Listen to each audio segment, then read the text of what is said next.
राधे राधे दोस्तों। श्रीमद् भागवत कथा के अगले एपिसोड में आपका स्वागत है। देवहूति ने पूछा, प्रभु, प्रकृति, पुरुष और महत तत्व आदि का जैसा लक्षण सांख्य शास्त्र में कहा गया है तथा जिसके द्वारा उनका वास्तविक स्वरूप अलग अलग जाना जाता है और भक्ति योग को ही जिसका प्रयोजन कहा गया है वो आपने मुझे बताया। अब कृपा करके भक्ति योग का मार्ग मुझे विस्तार पूर्वक बताइए। इसके सिवा जीवों की जन्म मरण रूपा अनेक प्रकार की गतियों का भी वर्णन कीजिए, जिनके सुनने से जीव को सब प्रकार की वस्तुओं से वैराग्य होता है, जिसके भय से लोग शुभ कर्मों में प्रवृत्त होते हैं और जो ब्रह्मा आदि का भी शासन करने वाला है। उस सर्व समर्थ काल का स्वरूप भी आप मुझसे कहिए। ज्ञान दृष्टि के लुप्त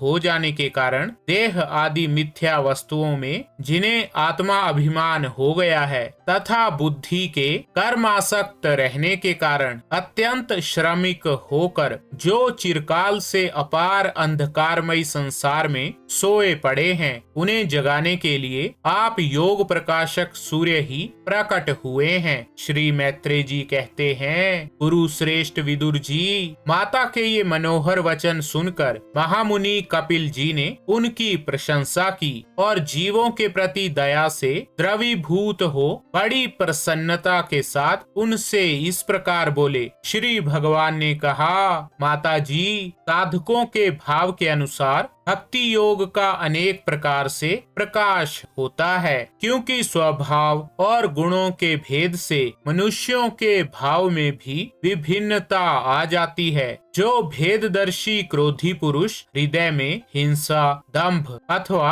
मात्सर्य का भाव रखकर मुझसे प्रेम करता है, वो मेरा तामस भक्त है। जो पुरुष विषय, यश और ऐश्वर्य की कामना से प्रतिमा आदि में मेरा भेद भाव से पूजन करता है, वो राजस भक्त है। जो व्यक्ति पापों का क्षय करने के लिए, परमात्मा को अर्पण करने के लिए और पूजन करना कर्तव्य है, इस बुद्धि से मेरा भेदभाव से पूजन करता है, वो सात्विक भक्त है। जिस प्रकार गंगा का प्रवाह अखंड रूप से समुद्र की ओर बहता रहता है, उसी प्रकार मेरे गुणों के श्रवण मात्र से मन की गति का तैल धारावत अविच्छिन्न रूप से मुझ सर्वांतर्यामी के प्रति हो जाना तथा मुझ पुरुषोत्तम में निष्काम और अनन्य प्रेम होना, ये निर्गुण भक्ति योग का लक्षण कहा गया है। ऐसे निष्काम भक्त दिए जाने पर भी मेरी सेवा को छोड़कर सालोक्य, सारिष्टि, सामीप्य, सारूप्य और सायुज्य मोक्ष तक नहीं लेते। भगवत सेवा के लिए मुक्ति का तिरस्कार करने वाला ये भक्ति योग ही परम पुरुषार्थ अथवा साध्य कहा गया है। इसके द्वारा पुरुष तीनों गुणों को लांघकर मेरे भाव को, मेरे प्रेम रूप अप्राकृत स्वरूप को प्राप्त हो जाता है। निष्काम भाव से श्रद्धा पूर्वक अपने नित्य नैमित्तिक कर्तव्यों का पालन कर नित्य प्रति हिंसा रहित उत्तम क्रिया योग का अनुष्ठान करने, मेरी प्रतिमा का दर्शन, स्पर्श, पूजा, स्तुति और वंदना करने, प्राणियों में मेरी भावना करने, धैर्य और वैराग्य के अवलंबन, महापुरुषों का मान, दीनों पर दया और समान स्थिति वालों के प्रति मित्रता का व्यवहार करने, यम नियमों का पालन, अध्यात्म शास्त्रों का श्रवण और मेरे नामों का उच्च स्वर से कीर्तन करने से तथा मन की सरलता, सत्पुरुषों के संग और अहंकार के त्याग से मेरे भागवत धर्मों का अनुष्ठान करने वाले